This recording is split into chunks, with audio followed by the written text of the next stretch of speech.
And what is going on, everybody? Welcome to Fatality, an MK retrospective.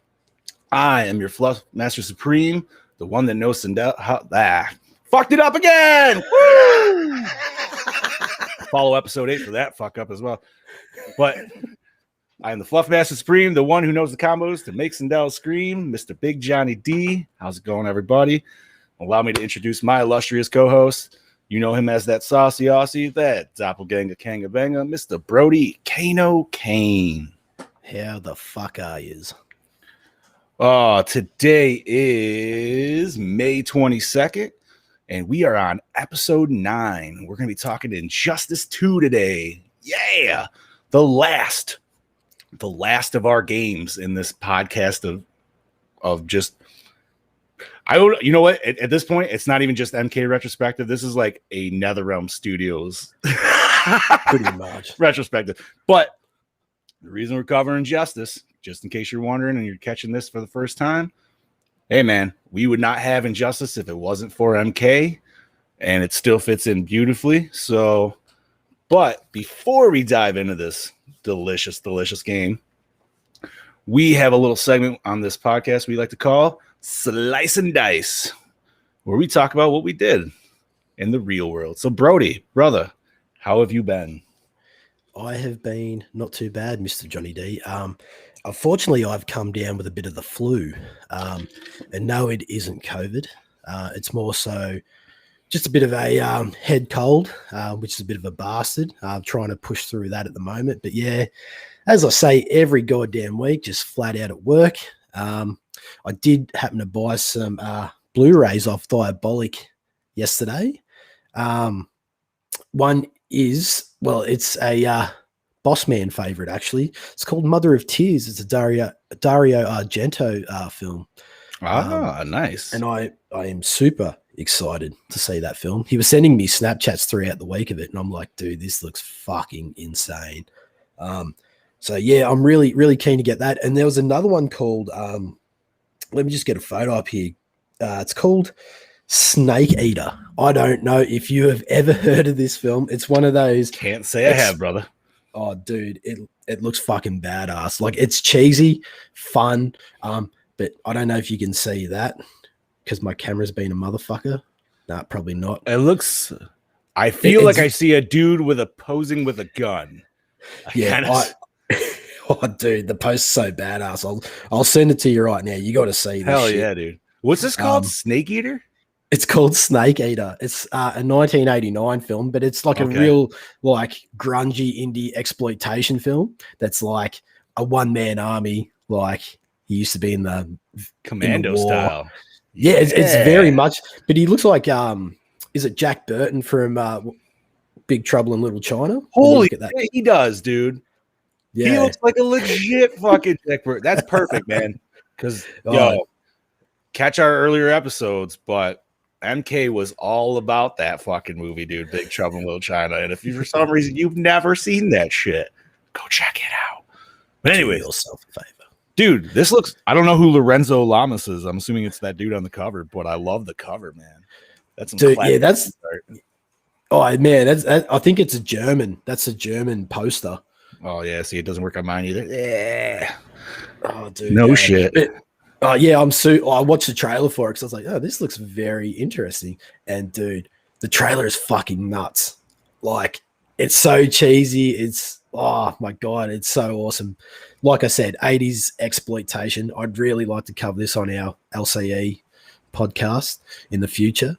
But yeah, I'm really excited to get this film. It's a rare film. Hell yeah, dude. But yeah, other than that, yeah, so not much else happening with me. Did a little bit of research on Injustice 2 just to refresh the old noggin. Nice. Yeah. How you been, mate? Oh, I've been fantastic, actually. Thank you for asking. It's been a good week. It's been a warm week. The Fluff Master here is not built for the heat by any fucking means, so I opened up my pool this week. Ooh. And yeah, haven't got to go in yet, but it's getting there. It was a little cloudy the first day. It's still a little cloudy, but I got all the dirt out. It's looking pretty fresh. So tomorrow, if it's a hot one, I'm definitely going swimming, dude. She's ready. Other than that, well, this is kind of funny, and this is more gore, more standing, and I'll probably bring it up on that show too. But so we're covering Aliens 3, as you know. And we're trying to do the it's not the director's cut. I can't, it's the extended cut. That's all I'm gonna fucking call it. I can't remember the actual name. It's like the production cut or some bullshit. Anyways, that being said, I was gonna order the quadrilogy, right? Had it in my cart. I remember talking to you guys in the post. I was like, yo, this is what I'm getting. Here it is. I got distracted because I was at work. So I got pulled away from my phone. I thought, because I sent you guys the picture and somebody else, I thought I hit fucking order. I don't know why. I just did. So it was supposed to show up Thursday, quote unquote. Nothing. So I go to check my email. I'm like, man, where the fuck is that shit, dude? I'm going to check the shipping. Yeah. Never fucking ordered it. I was like, oh no. So I'm checking. I'm like, can I order it now? It would show up on Tuesday. I'm like, fuck, that does not help me. So luckily enough, I reached out, and actually my lovely friend, Mr. Joseph Gallo, he had the older Blu-ray collection, dude. This thing's fucking money. But luckily it's got that version. So Big Johnny D's still going to be able to fucking give me my, give that review come Monday. But yeah, man, talk about a fuck. I still probably want to order it. Like, I'm going to order them anyways, just because I want that shit on Blu-ray. And I only have the first two on DVD still, but I know I'm old. Because as we were talking about it, TJ was saying like how Chad had a version of it that was 135 minutes long, and we're like, well, how the fuck does that work? Because you either have the 100, and I think it was 110, or you have the 140-minute one, which is the extended one. But Chad had this one that was in between, and we were trying to figure out if it was like really rare or what was going on. And so that was it'd be interesting to see what they say about that on Gore and More, actually. Yeah. But we'll save the rest of this for Gore and More, so you guys can check that out Monday if you are interested. Catch me and Brody. And by the way, last thing I'm going to say, amazing intro to your new segment, brother. I love it. Fucking love it. Oh, and anybody who wants to know what the fuck I'm talking about, go check out, either watch or you can catch the audio. I suggest watch personally. It's that much better. But you can go find it back on Facebook, on YouTube, or even Twitch. Just go look for Project Louder. So, other than that, man, just been enjoying myself. I played through the Injustice story mode. Started it last night again. I mean, it's not for the first time. It's just been a while. But I started last night and finished that bitch up about 2 hours ago. Like, because I started it a little late in the day. But god damn, that shit's delicious, dude. It's so good. So fucking good. And I'm going to say, without further ado, I think we should hit it up, brother. What do you think? Hell, absolutely, mate. You want to take it away, sir? That I can, sir. Yeah, absolutely. So this week, Injustice 2 from 2017, our developers are NetherRealm Studios, publisher Warner Brothers Interactive, director Ed Boon, producer Andrew Stein, lead designer John Edwards, lead artist Steve Baran, writers Dominic Giancia. Now, I have trouble saying this every fucking week. Cianciolo? That's what I'm going to go with. Yeah, Cianciolo. Mate, if you're listening, I do apologize, but it is a bad last name. Also, one of the writers is Sean Kittleseen and composer Christopher Drake. So, excellent job there, sir. Thank you kindly. Money. So, all right. As per the last couple of weeks, we've been rocking these trailers because, well, with all these newer games, man, they're fucking movies. So let's check this shit out. Earth's defense is irreversibly compromised. Begin the countdown. Yeah! We are at war with these animals. You're not welcome in Atlantis. I am Brainiac. I collect worlds. Ready for some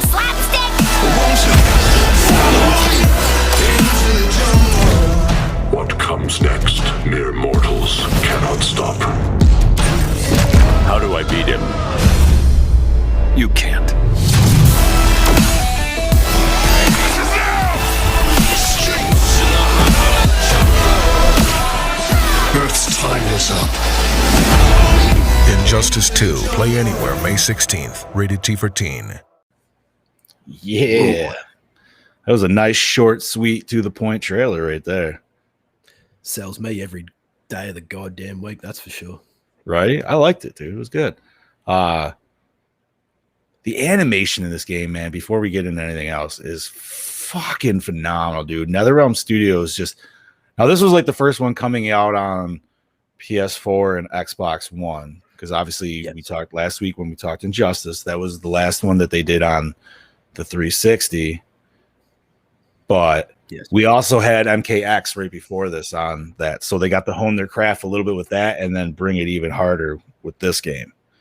So, buddy, you want to do that plot rundown for me? That I can. So, in this next installment in the Injustice series, we center around Batman and his insurgency's plan to try and restore the world after the fall of Superman's One Earth regime. Except now, he is not only a new team of past villains to worry about, known as the Society, led by none other than Gorilla Grodd to take on, but also a new foe, one who promises to bring destruction to the entire planet, the AI supervillain and destroyer of worlds, Brainiac. Now, Batman must decide whether or not he needs to free the imprisoned Superman in order to stop Brainiac and save the world. Beautiful, sir. That was a great job. This. Okay, so Injustice 1 hit it out of the park. Great story. Different rival, you know what I mean? Like multiverse coming together to like end a plot. This one, though, the first one was just all set up so we can just have this whole new DC universe to ourselves. Thank you to NetherRealm Studios. So that's what we call the Injustice universe now, obviously. So this one, obviously, and I want to say for anybody who hasn't played it for some reason, if you haven't, go play it. But this one here just deals with the Injustice universe. We already have the story set up, so now they're just dealing with more of the bullshit now that it got solved from the first one. And yeah, I mean, when you got Big Daddy Superman playing Dictator of the World, and you've already had that for your first main boss, who do you go fucking bigger than that? Who can only be somewhat bigger? And there is one person, but I think they're saving him for 3. Yes. Yeah. He was in this game, though. However, DLC. We're going to get that. Actually, we can do that right now, buddy. You want to do the character list rundown that we always do? Absolutely. So, first and foremost, we have Aquaman, Atom, DIC. Atrocitus. Yeah, Atrocitus. Fucking God damn it. Also known as the Red Lantern, or Red Lantern, I should say. Yeah, only 3 names in, already fucked up. So, you're good. But Bane, Batman, Black Adam, Black Canary, Black Manta, which is DIC, Blue Beetle. Interesting character. I like him. Dude, Brainiac. Yeah, Blue Beetle was he was actually really fucking cool in this game. Captain Cold, Catwoman, Cheetah, Cyborg, Darkseid, another DIC, Deadshot, Dr. Fate, Enchantress, DIC, Firestorm, The Flash, Gorilla Grodd, Green Arrow, Green Lantern, Harley Quinn, Hellboy, another DIC, The Joker, Poison Ivy, Raiden, DIC, Red Hood, Robin, Scarecrow, Starfire, DIC, Sub-Zero, DIC, Supergirl, Superman, Swamp Thing, Teenage Mutant Ninja fucking Turtles, DIC, and Wonder Woman. Woo! Take a What breath, a buddy. fucking list. Take a fucking breath. Yeah. Fucking asthma's playing up. Right? I made the dude who's sick this week fucking read the 50 people that we have fucking in this roster. Not 50, but goddamn, it feels like it when you're reading them off like that. Yeah. Actually, dude, hold on. How many do we have? Now I'm kind of interested. 1, 2, 3, 4, 5, 6, 7, 8, 10, 11, 12. Pistol Pete, what is up? No brother? Shit. So we got, damn. Yeah, dude. You're well over 30, but fucking A, brother. Whew, I'm sweating. Oh my God, Mr. Pete Ward. What is up, brother? How are you Pistol doing? Pete, sir? Bang, bang. Yes, thank you for joining us, buddy. But oh man, what a fucking game, dude. So before we discuss a little bit more, I forgot it's the next page down, but I can cover these ones. So there's actually a few more character things that I wanted to throw out there before we hop into anything else.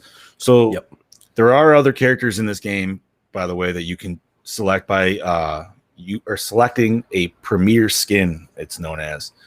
So you can get pretty much Bizarro, Black Lightning, personal favorite, Bruce Wayne, which is fucking hilarious to me, dude. It's just Bruce Wayne in his business suit. And I've still yet to unlock it, and I need to because I don't know why. Like, for some reason, I forgot they did that, and I just found out about it again yesterday. And I was like, what? Like, holy fuck, dude, it is. Mr. Freeze, which he looks like fucking Hellboy's buddy there. Abe Sapien in this one a little bit. He's really skinny and fucking he's got it. Yeah, I don't know. Whatever.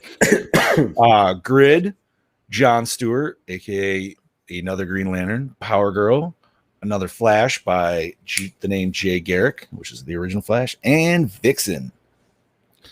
And so these premier skins can be thrown on a multitude. So like Vixen would be Cheetah, obviously Bruce Wayne is Batman, Black Lightning is Raiden, and all that good stuff. So, and they come with new voices, especially if they're new skin, new voices and different endings and intros and all that good shebang.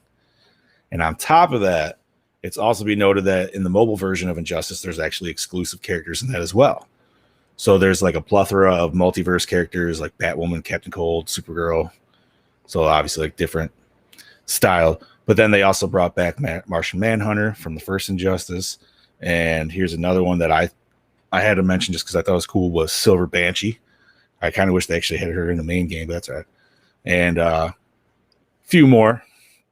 But dude, this game brings the characters like way, I don't know. The first roster was great, don't get me wrong, but this one was like I like the introduction of some of the characters that you don't usually hear about. Firestorm, for example, Blue Beetle.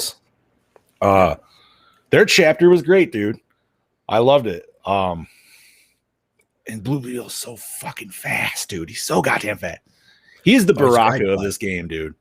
Yes, absolutely. He was a great player to play with. And I will just point out when we're talking about these character designs, sorry, just to back it up a little bit. No, go right ahead. I noticed if you actually like look at Batman's physical appearance in this, he's wearing the same shit as Pattinson in the upcoming Batman film. So he's basically got the same armor on his shoulders, the cape, the collar is the same as Robert. We're talking. Okay, yeah, and that's titled The Batman, correct? Yes, that is correct. Batman? Okay, you're right, dude. He's like, I mean, he's just way more armored up than, you know what I mean? Like even Nolan-esque Batman, where it was more armor, but it wasn't like legit trying to just be armor. Yeah, because it was really weird. It was really weird to actually see. Like, well, I always wanted to know where they got Robert Pattinson's design from. Now I'm sort of thinking it might have been from this game in that sense, because obviously this is before that, you know. But if you go back and actually look, he's wearing the same shit like as Pattinson's Batman, with basically from here up, like just here up. It's weird. I reckon they've heavily borrowed from that. Yeah, dude. That'd be dope if it was. Even, I mean, coincidence enough. That's great. The design, dude, and I'm glad you brought up the designs, because the designs of this, I mean, they're definitely more, I don't even know if I would say New 52, just because like they're so much more armored up and everything like that. Like this is just straight up NetherRealm style, and we do have a little bit of behind the scenes on that, not too much, but I did touch on that. Yeah, but the whole gear system in this, man, which we're like, it just adds that much more of a level and shit to it. But all in all, this fighting game, like this came out and it just felt big. And this was even before all the DLC hit, you know what I mean? Just because you already had story mode, which feels huge on its own.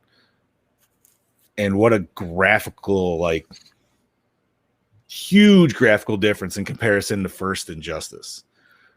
That one was more the comic booky style, like you know what I mean? Like Joker had a still like overly elongated face. And it was still great, don't get me wrong. But this one just made it like that, gave it that much more realism, I feel. they went dark with this one too in the character design. Well, yes and no. Like I feel like Superman, they gave him Superman, they kind of went back to the old school colors, and same with Wonder Woman. They didn't like overly like, you know what I mean? She was still kind of dressed like Wonder Woman. Yeah. But I like that they're just their narratives and stuff and the way they speak. Like, you know what I mean? They are just, you just know they're still just like, oh, dude, they've crossed that line and there's no coming back. And I think the design, I'll go with the design, at least with Superman, even where they gave him that like weird, you know what I mean? Where it's like, it's hugging his chin and it comes around. It definitely gives a little bit more of that like dictator. But you know what I mean? Like it gives them that more oppressive like regime feel. I don't know what it is about it, but it's just more like almost mechanical, I guess. You know what I mean? Like, I don't know. It's definitely Clark Kent when you actually, when you look at his face, you're like, yeah. It brings a staunch presence to Superman. Just by looking at him, you know, like they should have given him a Bruce Campbell chin.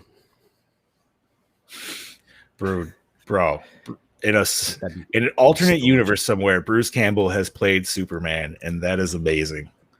How fucking awesome would that be? You know what? I'm gonna ask him about it in July when I go see him. Oh yeah. I'm like, have you ever been offered to play Superman because of your chin? Please, does he have more of a Superman chin or a Batman chin? Well, after seeing Batman, I'd probably say Superman. You might have. Oh no, that's a fucking good question, actually. Because I mean, dude, that's why they hired Batfleck, right? Was because of the chin, the bum chin. Yes, I mean, it had to be, dude. Yeah. Anyways, going back to this, dude. The story was incredible. You get so many modes. It's just so much deeper of a fighter than we've ever like really been used to. And now, obviously, we did talk about MKX and MK11. So obviously, you know, 11 has incorporated the elements from Injustice 2. We've mentioned that on that episode. And then MKX borrowed from Injustice and blah, blah, blah, blah. You know what I mean? NetherRealm Studios just learns as they go, and they take a little bit of tidbits here and there and put them in. But I think other than that, bud, let's hit up this gameplay. So you want to take that? Yeah, for sure. So basically the fighting style from the first returns with the 3-button attack style and that player ability button. We get level interactions and transitions returning, as well as clash and super moves. Word. All right, let's see. So, all right, I'm trying to do this right now, but our brother Pete Ward sent us a video last week, dude, with his thoughts on clashes, and I'm trying to load that. I think I found it right here. But if you want to keep taking that, brother. Hell yeah. So we are introduced to a new loot dropping system known as the gear system, which allows you to unlock different gears through the different modes of play, as well as unlocking mother boxes. The gear has different attributes such as strength, health, defense, and ability to help you in single players, towers, and game modes. It allows you to customize your character's look, beef up your base stats, and even certain rare gear can give you a bonus argumentations. Fuck. Augmentations. There you go. Fuck yeah, dude. So, all right. The new loot dropping system changes the game. It gives you full like RPG elements in this. Not to mention potentially hundreds upon hundreds of different customizations of characters depending on gear and shaders and all that good shebang.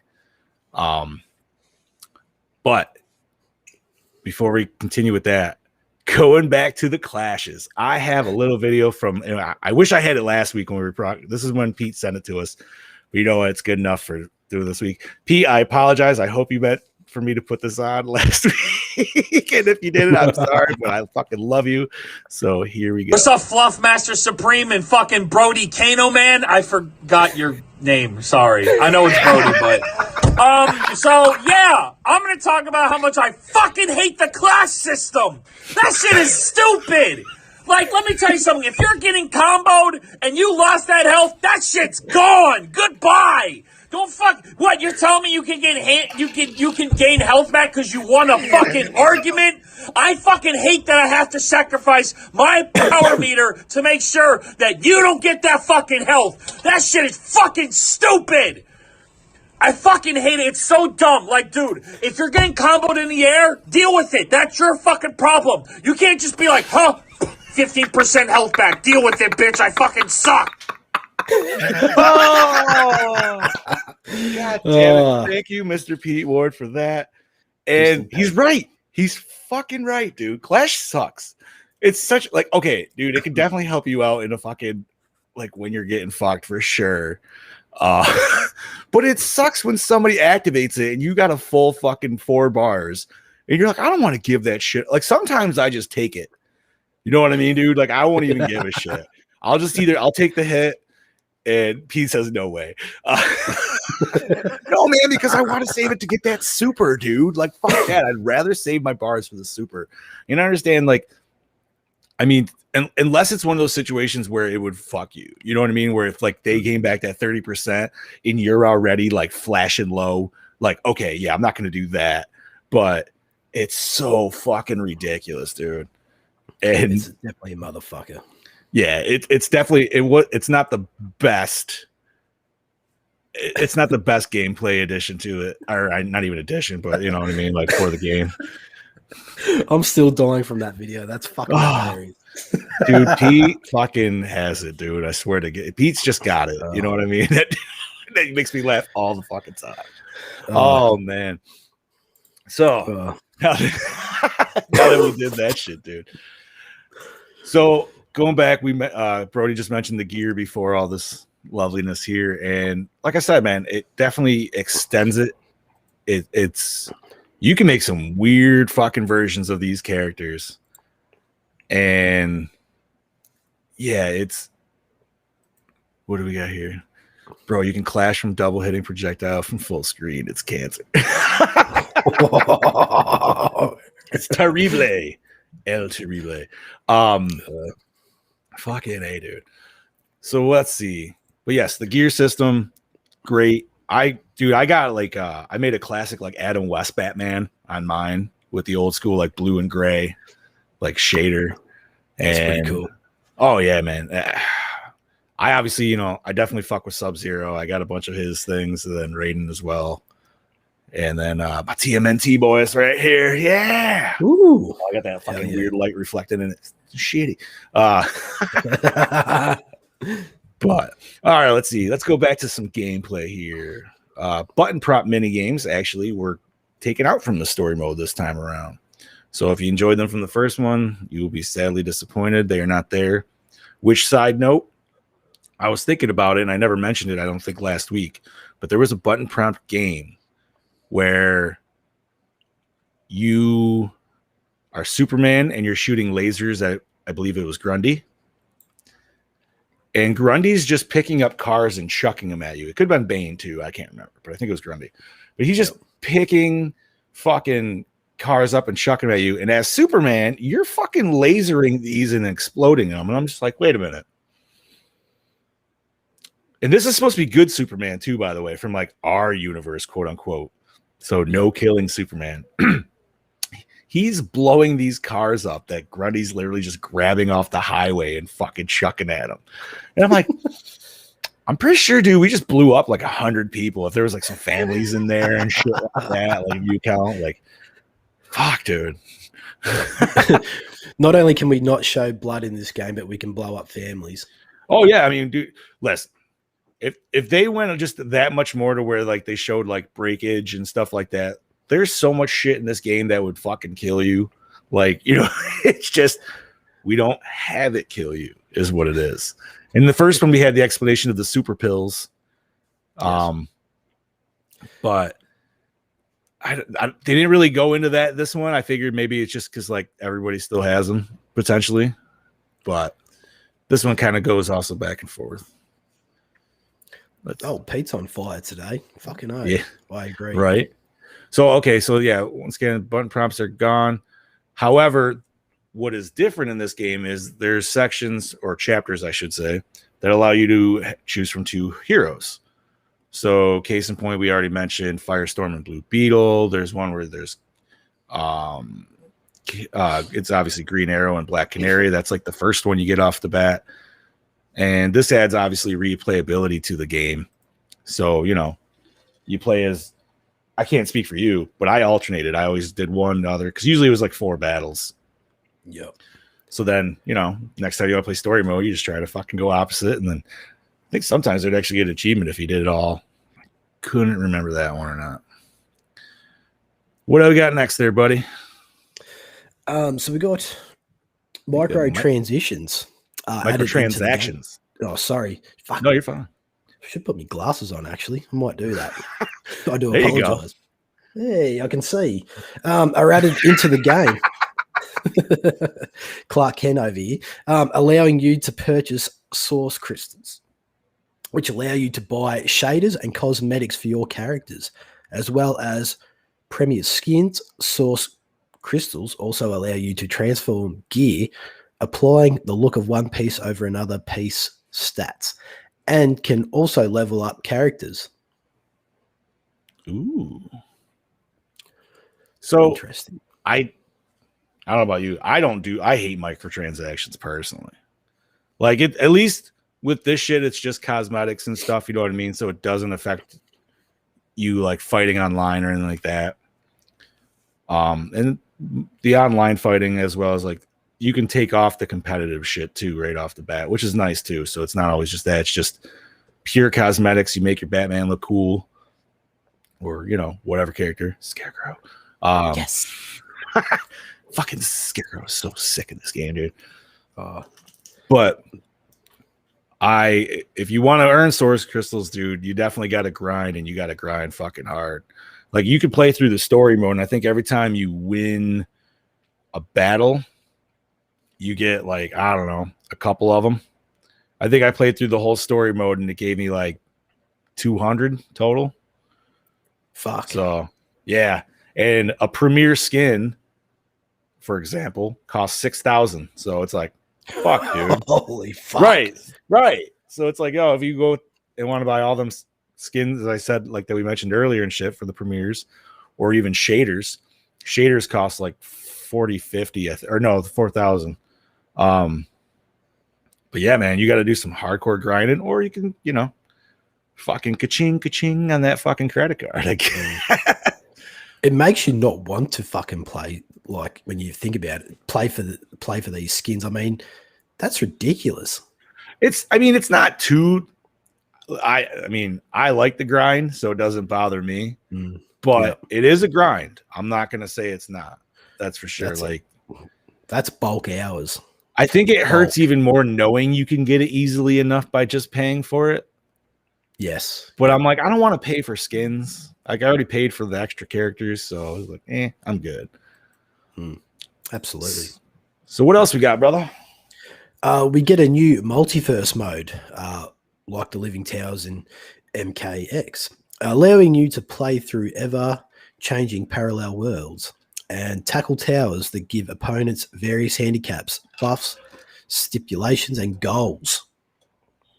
Hell yeah. And we get this definitely, they follow suit with this in MK11 when they go with the towers and shit like that. Yeah. But this one, that's Pete. It threw me off because it's this other fucking, I forgot he said he's on YouTube. I was like, we got a YouTuber. But no, this was cool, man, because it wasn't, like Living Towers was cool, but Living Towers was only 3 fucking towers. You know what I mean? This one gives you way more variety. And it's with the different buffs and the different worlds. Like, even if you don't want to do that, you want to just do the classic tower. There's like that little fucking world down in the corner in the right you can go find. Boom, pop that up, and you're just doing, I think there's 3 towers on that world, and they're your classic, like, I would say MK style tower. You know what I mean? Like 8, 12, and like 18 or something. I can't remember. It's probably not 18, but it's like, it might be 12 in the last one. Yep. But some of those worlds, man, they're motherfuckers, dude. Oh yeah. Like, just the shit, like the buffs they'll give on. And MK11 did a little bit different where you could add your own buffs to your character and stuff. Like, once again, they took a method that worked well and then they just improved on it. But it was interesting. It was nice in this. And the fact that they're ever changing always makes you want to hit that grind a little bit more. You're just like, oh shit, I got like only 20 minutes to hit this up. I better start it now.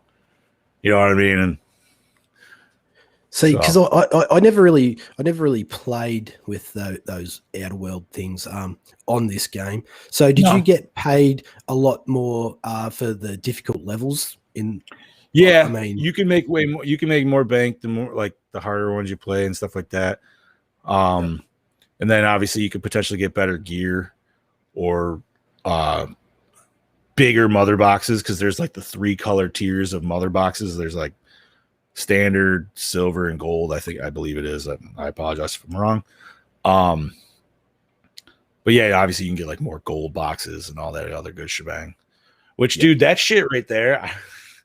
That's almost like gives you that little bit of like gambling high if you get if you're into that shit. You know what I mean? Because it's like a jackpot. Like every time you're like, come on, hit that fucking lever.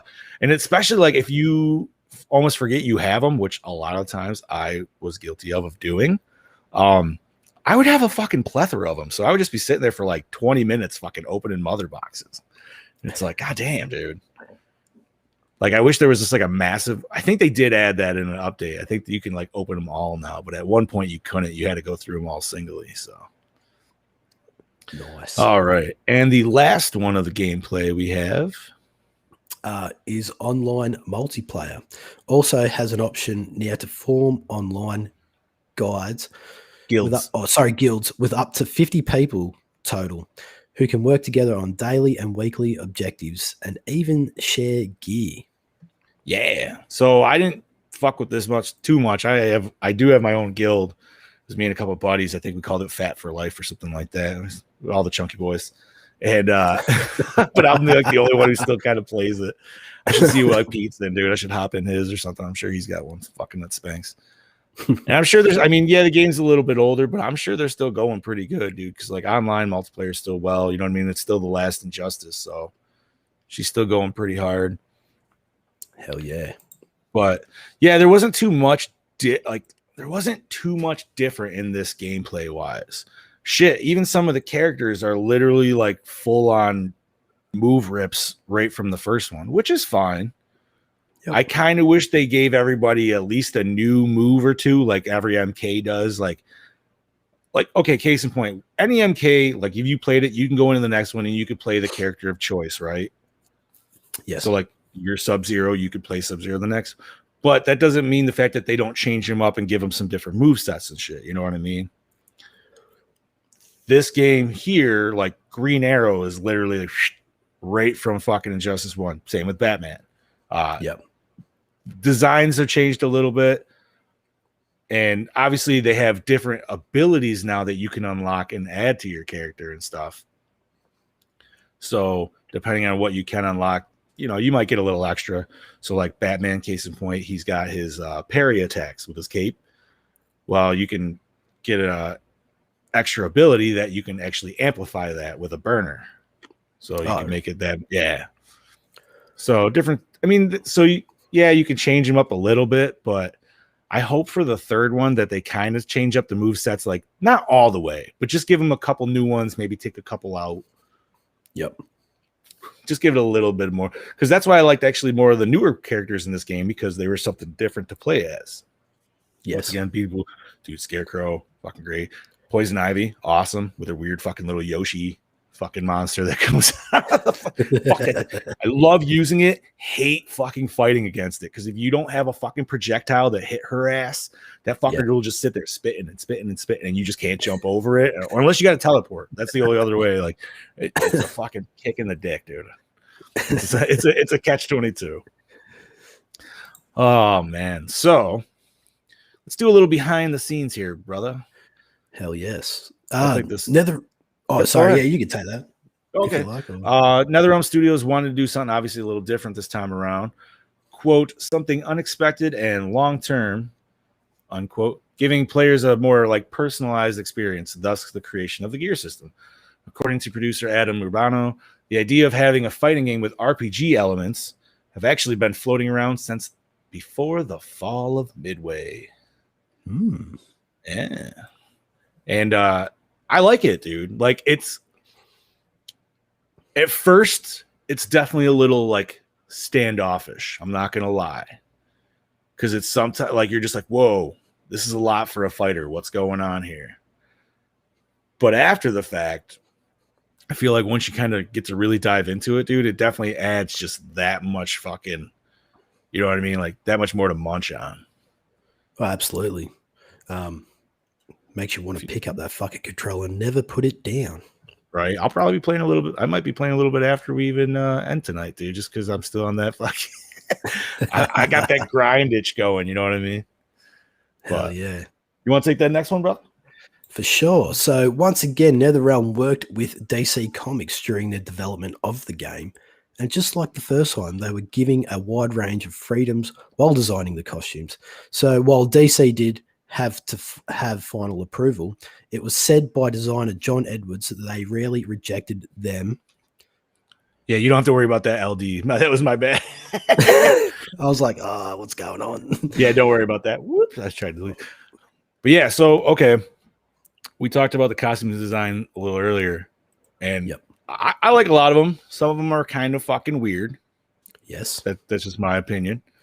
The heavy armor kind of does me a little different. You know what I mean? Like, sometimes I'm for it, sometimes I'm not. I'm a fan of the classic looks a lot of times. Which was heavily influenced in the first game. Oh, absolutely.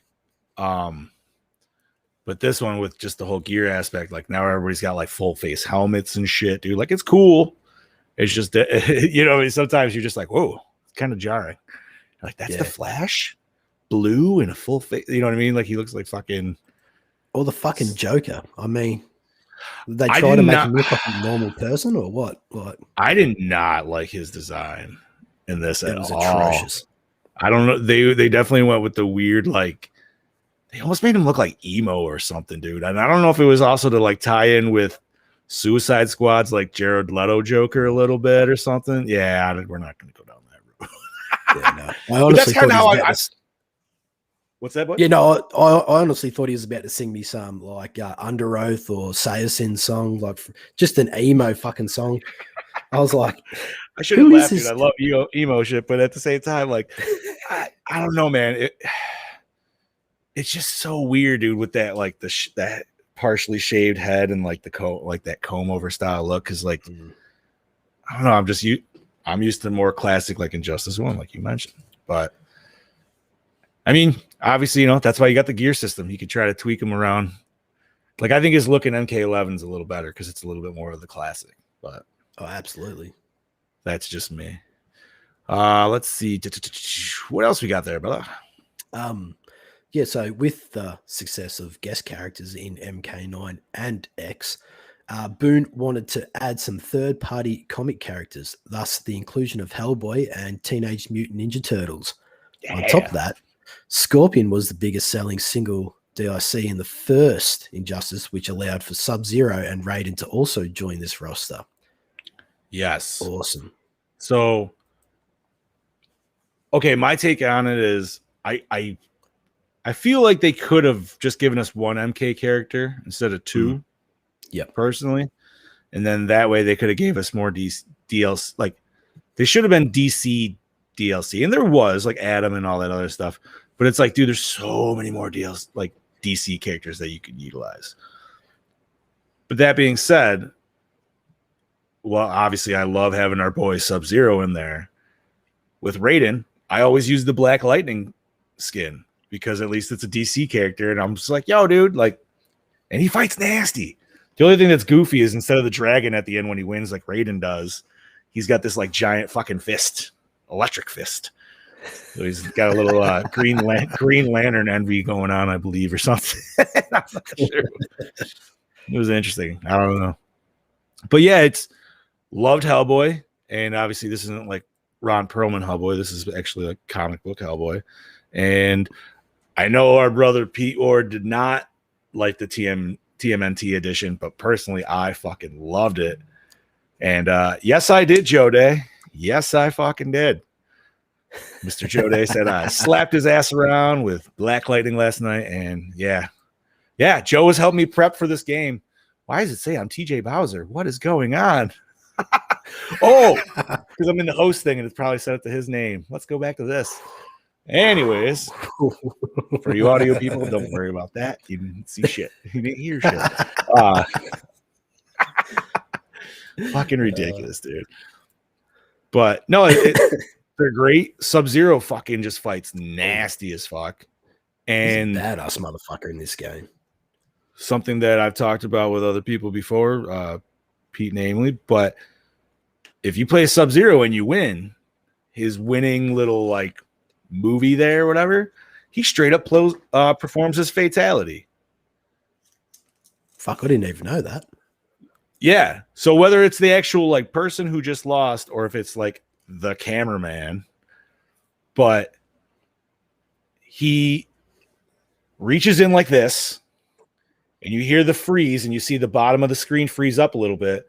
And then you hear the fucking yank and then he looks at you from this. So dude, he definitely does his fucking spine rip. That's fucking sick. Yeah. So, take that how you want it. Sub-Zero still killing motherfuckers. You don't give a shit. Oh man. Let's see what else we got here, brother. So we got the character's amazing facial animation was created with a custom photogrammetry facial scanner, which utilized up to 44 cameras. 16 different facial expressions were captured for each character, which took up to 3 days alone to process. God damn.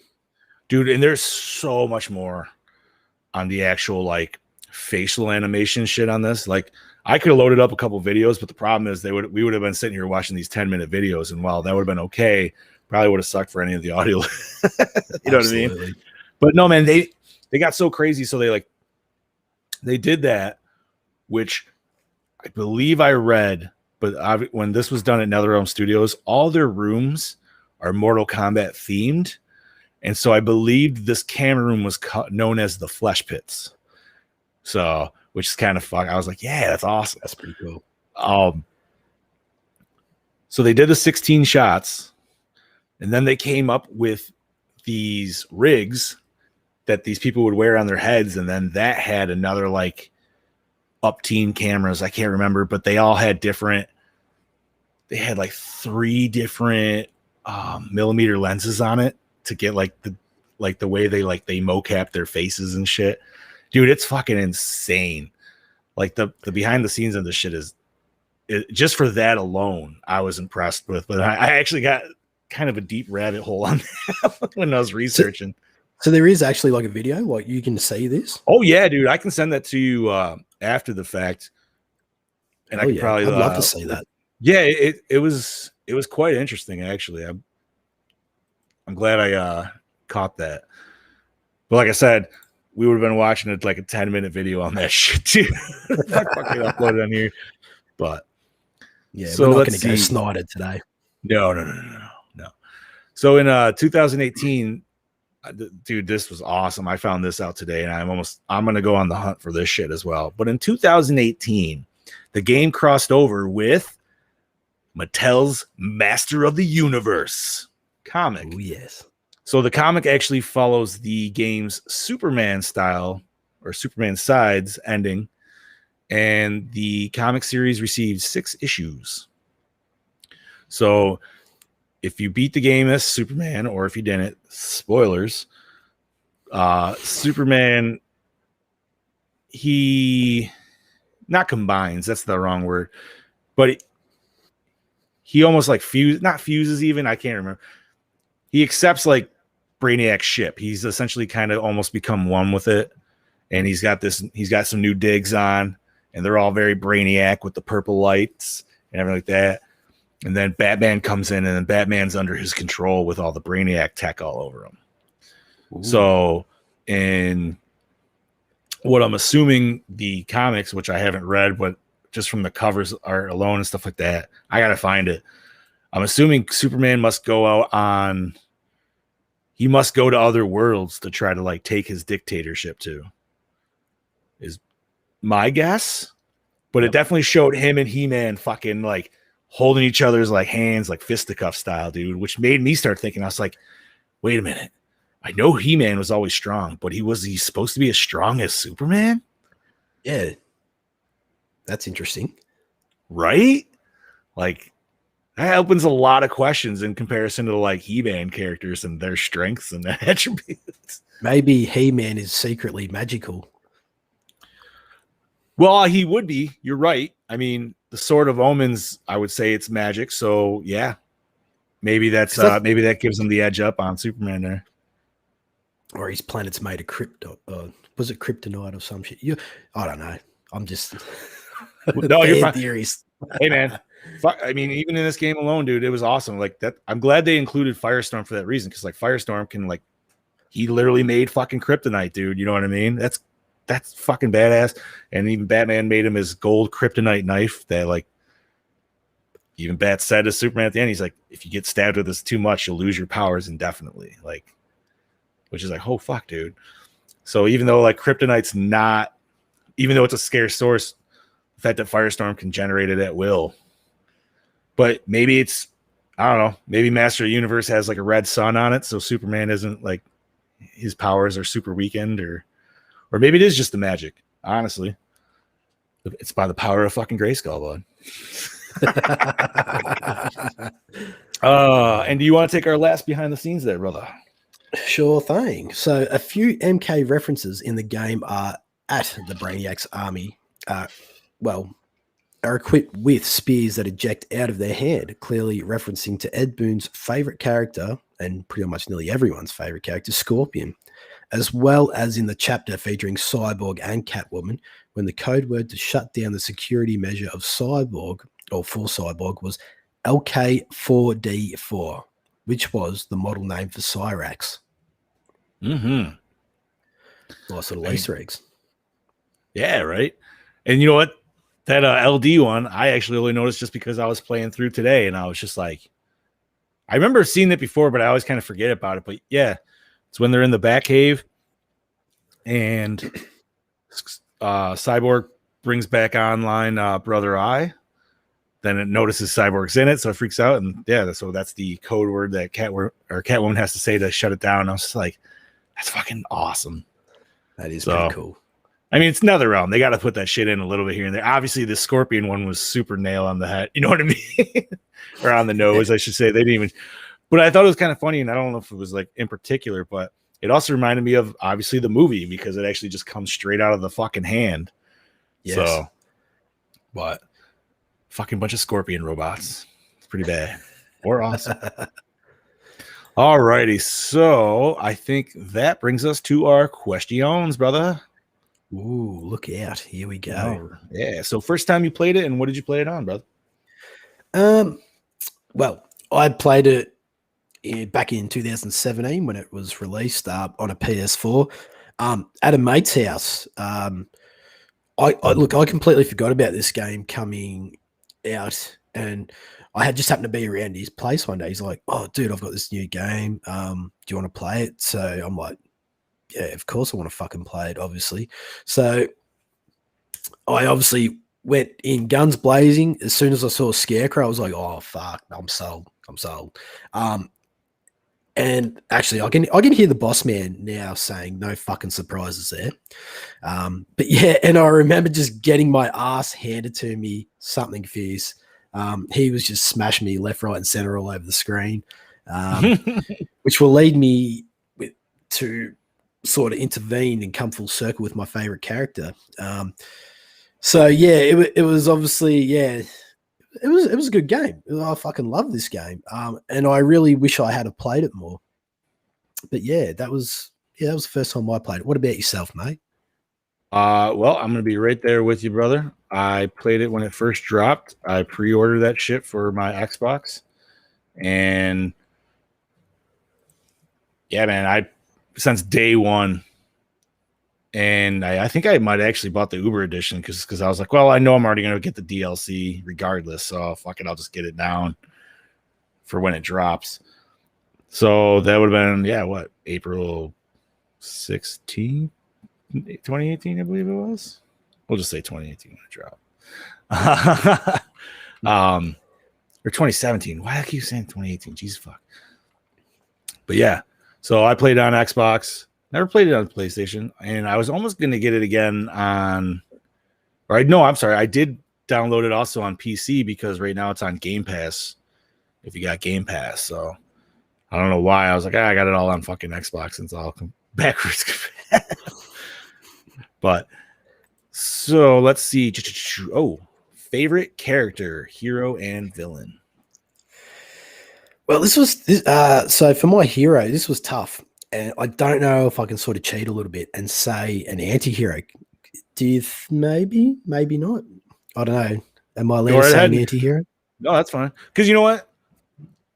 Hero and villain in this story, the lines are very they're hard to see because there's so many lines crossed, I would say. Yeah, it was definitely a tough one for the hero, to which I did say Red Hood. Ooh. Okay. I really, I loved playing, but this was the character when look, yes, Scarecrow, obviously, but that's for villain. But yeah, playing him, I used to play him as the most. His long distance range with the gun and the bombs are handy, just even with his combos. I mean, he's so quick. And if you really wanted to fuck someone's shit up, like you just go hammer and tongs with them just in that close range. I mean, but dude, like I said, he's definitely super close range. Like when he had the what the fuck's on the bottom of his guns? The fucking tasers. Tasers, yes. Yeah. Yes. Fuck yeah, dude. Yeah, just I chose him. And for the villain, I had Scarecrow as the villain. I mean, just that, like, obviously horror aesthetic about him, but he's the representation. But I love it, like when he comes out to actually face the opponent, he's like just a normal guy, and then he hits the fucking gas and he turns into the fear toxin, and then he turns into like the big Scarecrow. And I love that his fear toxin is in a fucking spray, like a weed sprayer, dude. Like that's like one of the best parts of it, dude. Yeah, proper farm equipment for a Scarecrow. Right. Sort of fits. Okay, so I have to agree with villain, dude, because Scarecrow, hands down, once again, like you said, horror aesthetic. Yep. I loved the Scarecrow that we had in Injustice 1, which he was only a cameo, obviously, but that was our Arkham Asylum style, our Arkham Knight and all that good shebang. That Scarecrow where you could probably say Freddy Krueger-esque Scarecrow, right? Yes, absolutely. I mean, he's got the fucking his glove. But no, man, this one we go like Reaper Scarecrow. And I fucking dig it so much because it's just something about his design, dude. The fact that he's just overly tall and super fucking like gangly and shit, dude. Like that's always something like you're looking for, like a cool statue like that when you go to like a haunted house or something. You know what I mean? Like that shit, like even though it's just like a prop, some of that shit always looks like the coolest fucking shit, dude. Like his mask variations, man. Like, yes. I should have made a video of going through them, a few of them, dude. Like just for it. He's definitely got that old school and new school aesthetic about his character design. But I love his scythe range. You know how he swings his scythe around, like long distance range, and that dude. He's got his weird little fucking teleport. He's got that one move. Is it the teleport or is it? I fuck it up right now. But it's where he splits himself, and it's his doctor form and the nightmare form, and they actually like yoink the person. Like that shit's fucking dope. Yeah, like he's just an all around cool looking fucking character. Like I'm so glad they incorporated him in this game. Fuck Joker, dude. You didn't even need Joker. Joker was in one fucking fight. Yes. One goddamn fucking fight in the whole story mode. You did not need Joker. But if you didn't have Joker, DC, not DC boys, Batman boys would be fucking fuming. You know, you gotta have Joker. You bucket, man. So, no. Scarecrow, hands down. And for favorite hero, Ooh. I feel like I picked it last time. No, you know what? I was gonna say Green Arrow because I just love the way he plays. But I'm gonna have to actually go with Blue Beetle in this one, dude, because Blue Beetle is fucking nasty. I love, like I said earlier, he's the Baraka of this game. You hit his abilities where he goes into the fucking like the fucking sword hands. He's just sick as fuck. He's fast. He's got good projectiles. He's got and most of my time, I'm usually in the fucking weird like Baraka mode more than the other one. Obviously more damage, but like I don't like just his moves are enhanced better in that, dude, especially like his lunge, where like the original it's just like he has a shield, but then the second one he actually stabs him, flies up, and fucking throws him down. He's definitely a character that had no right to be this good, I find. I mean, who even is this guy? And then he comes out and he just kills it. See, like that was always the coolest thing. And there's actually one part where Black Adam talks about it, but he's kind of like Shazam almost. Like he's just a younger kid that gets stuck with the blue scarab armor. And it's this crazy sentient fucking armor that like Blue Beetle's backstory and everything is actually pretty like fucking sweet, man. And then but that could be for a whole different fucking podcast. That's like more comics and kaijus probably kind of thing. But, absolutely. All right, so least favorite, and we'll also go with the hero and villain if we can. If not, that's no problem. Yeah, I never played as this character, and I know it's a very, very shit thing to say, obviously, but like Green Lantern. Okay. I never played it, and look, however, if I did, I do apologize, but yeah, nothing's triggering the old noggin out of all the characters. But look, I will give him a shout out for his super move. I actually thought it was pretty fucking decent, yeah. And yeah, look, I do apologize, and it is very weak of me to say Green Lantern just because I haven't played as his character, but yeah, I mean, I haven't played as his character, so I can't really say that, Right. I know it's a bit stupid, but anyway. No, because Green Lantern, dude, they kind of like, they changed up his move set. Like my bitch earlier about like them not changing up some move. They did change Green Lanterns, but I feel like they kind of made him shittier. Yeah. So I'd almost agree with that. I don't think I'm going to give him my worst, but I could understand why for sure. Yep. Yeah, I don't know. I guess I have never been a big Green Lantern fan. That's fair probably enough. Yeah, But in saying that, least favorite villain, it would be Captain Cold. Really? Yeah, I thought he was basically a Wish version of Mr. Freeze. Which he is, and like luckily they give you that sweet Mr. Freeze skin. Yes, that is true. Yeah. If he didn't have that goddamn gun in this game, he wouldn't be jack shit. Oh, absolutely not, dude. Yeah. I think his fighting is only good for close range, and yeah, fair enough. I don't know. Yeah. You know what's funny though? No, you know what's kind of funny is I actually really enjoy using Captain Cold, but it's almost because like I see him like as the mocap of the game. If that makes sense. Yes. You know what I mean? Like it's just like Captain Cold shouldn't be good, so I want to be good with Captain Cold. You know what I mean? He's the underdog. Dude. He is though. He is actually really nasty if you can get him moving right. Yeah. Especially because like obviously, his gun tweak and everything, like he could put that armor of Ice Shield on, which is fucking sweet.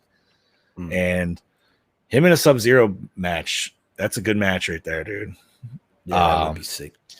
I thought he was better than Killer Frost, in my opinion, comparatively to the first one. But I could understand why you would say that, because like I said, he is the kind of the mocap of the game if compared to everybody else. Absolutely. All right, so least favorite hero and villain for myself, I'm gonna go villain. I'm gonna go with Enchantress. Yes. I don't like the way she fights. I can never just get her moving. I don't know why.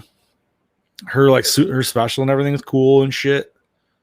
Kind of reminds me of like a little Shang Tsung action, or maybe even like Ermac or something. Yep. But yeah, I don't know. Just didn't I just don't dig her as a character. I don't really know enough about her, I guess, would be the fair point on that. Like I said, I just can't get her flowing, so I'm gonna have to go with her for villain. And hero. This is gonna be a tough one. I feel like my least favorite hero, and you're probably gonna hate me for this, is actually gonna be Red Hood. And it's not because Red Hood is a bad character. I can't get him moving. I just suck with him, dude. I don't know why. I can't get his fucking taser thing. Like, I can't figure out like his taser like blocks and stuff. And like, he's a lot more of a trickier character than I personally use. Yeah, absolutely. No, I'm not going to hate on you for that at all, mate. No, that's fine. I mean, like, I like to play long distance, like, sort of. Right. I mean, and the only reason I chose him for that was because of his gun for long distance range and all that sort of shit.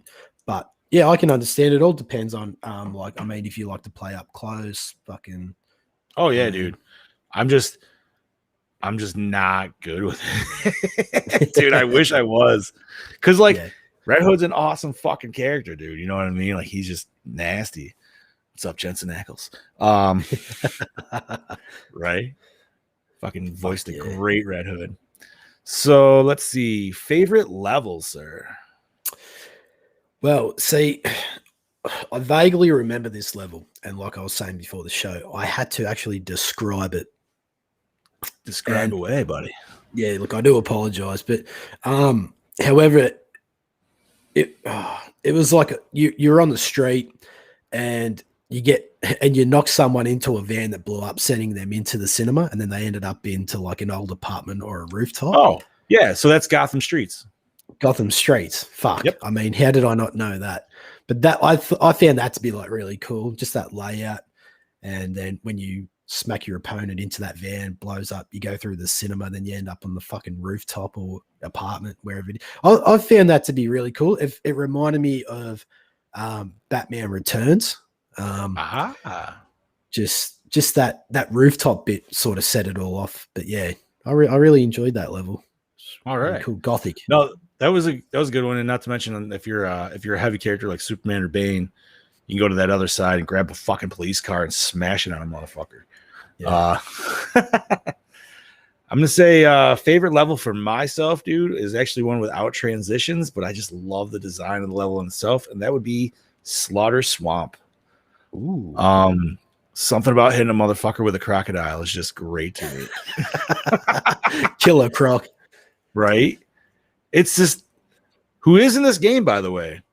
Yes. You get him in the transition out of the Batcave in the sewer randomly enough. But no, I love the aesthetic of Slaughter Swamp. It gives you some definite nice horror vibes, so it definitely fits well with like Scarecrow. Obviously, it's more of like Swamp Thing's kind of level, which fucking can we just side note on Swamp Thing? I'm so happy they incorporated him in this game. Yes, absolutely. He doesn't give enough love, and he's fucking awesome, dude. I wish they had him more in the game, but they had him as much as they probably could. So I will just say his super move is actually pretty decent. That may or may not be an honorable mention on my list. Ooh. Little acupuncture there. Right in the back. But yeah, Slaughter Swamp, skulls everywhere, crazy in the bayou. Dare I say Pumpkinhead-esque almost. Can you have Pumpkinhead creeping around in the background there?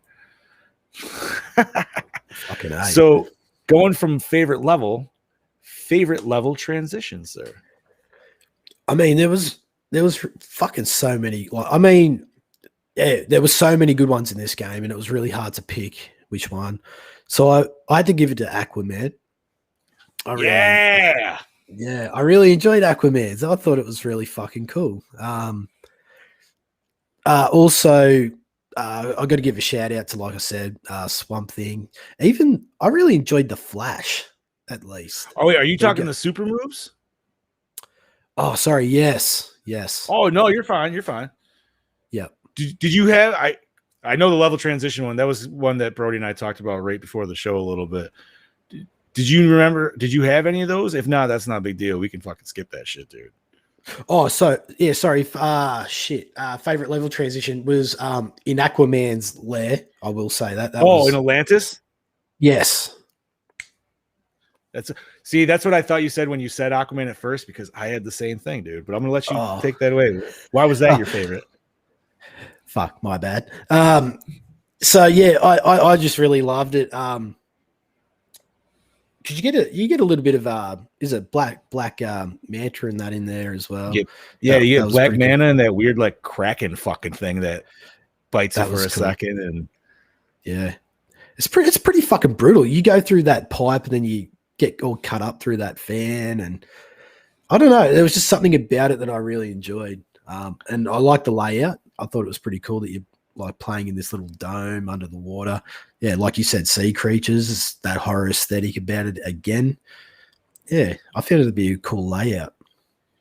well, I have nothing to really debate you on that, because honestly, that's what I picked as well. And honestly, it's because and I don't even think they call it. I don't know if that's technically the Kraken in this, but I'm just going to call it the Kraken because I don't fucking know what else you would call it right now.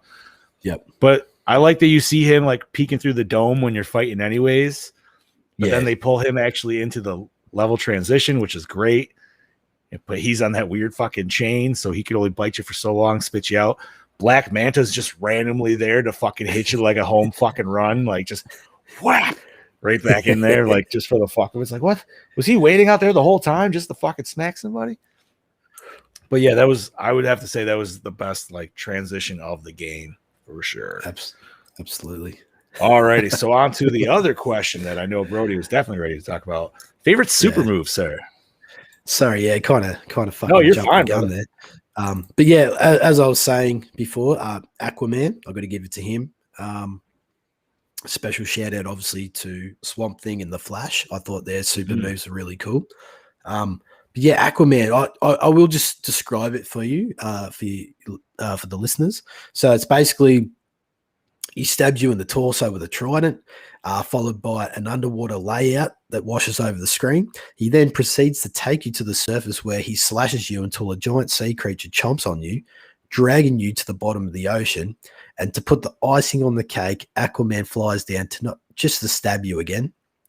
I thought it was pretty brutal. It was pretty badass. But yeah, that's my favorite super move. I mean, there were so many good ones, and like I said earlier,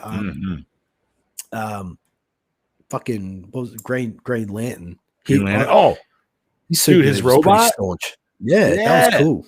Dude, he hits it with the fucking that motherfucker you cannot block. I swear to God, dude, because I swear to God, it's not a down block, and I don't think it's even up block. So I think you just got to dodge it. But yeah, man, they got that. It's straight the boot drop, fucking the boots, and then the fucking clap slap, and then that shit was fucking money, dude. Like, Green Lantern definitely, like, even though they took out some of his cooler moves for like normal like special moves, his super move was definitely titties. So my favorite has to go to Black Manta, actually. So it's kind of funny that you chose Aquaman. So I went with Aquaman's nemesis. So I'll describe Black Mantas to you really quick. But he hits the jetpack into a lance stab, to which he's flying you forward, and then he shoots rockets out to launch you off of that, hits you with rockets to launch you even farther. But we're not done yet. Then he fucking flips around, pulls out a fucking spear gun, spears you back to him to hit you with the fucking biggest goddamn Kano laser you've ever fucking got hit with, right in the face. So that shit is just brutal, and I fucking love it, and it's just like nonstop. So like I said, I gotta go Black Manta. Yep. I do have two honorable mentions though. One is actually one that my dear friend here said was Swamp Thing. Swamp Thing was fucking great. You get punched 3 different times by a giant fist, and then you get fucking your back broken on like the tiniest little fucking that's like the shit in Avatar when he hits it, dude, and he like fucking aligns all his chakras again. and to follow that up, he punches you back in the spine to the surface. Like, right? Fuck. You just broke your back, and then you get one more just for good measure. And then my other honorable mention would have to be the Green Brothers themselves, the Ninja Turtles. I love that theirs include all 4 of them. They each get a hit. Like Raph just like the 3 of them hit it. Like Leo, Donnie, and Mikey just like hit him. Raph straight up comes up and fucking stabs him in the chest with the size. Like he don't give a flying fuck. And then they get the fucking big like shell crunch that we get in like every Ninja Turtle thing ever, which is always like, you know, that's classic. So that was my other honorable mention for them. Very But nice. yeah, the super moves were great in this. I even love Superman's, and Superman's isn't even like that crazy by any means. It's just it's just beautiful the way it's set up, just like flying through the clouds. Just 1, 2, 3, fucking fly, catches you in the face.